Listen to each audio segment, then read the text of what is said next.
Alrighty, let's take a look at this question. We have candies in a dish. We have 2 blue, 1 red, 3 white, and 2 green. 2 candies, randomly selected, one after another, without replacement. That's good to know. You wouldn't want to be putting it back.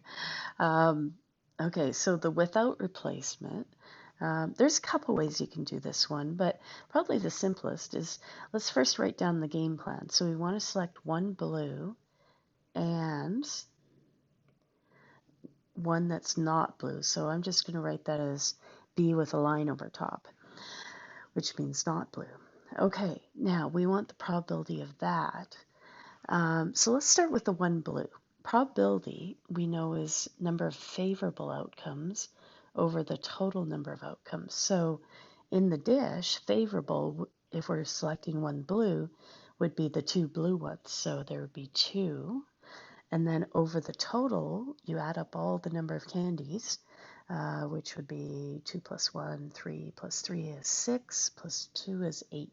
So there's 8 candies altogether. So probably selecting a blue one, 2 out of 8.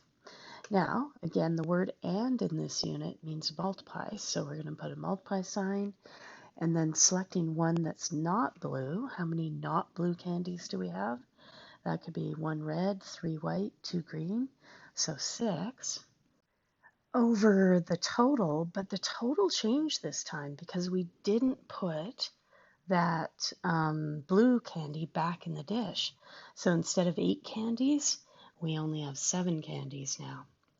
Alrighty, now given that, we throw that in the calculator and you should end up with, let me just check that. That would be 3, 4, that would reduce, and we would get 3 over 14. So A would be our answer.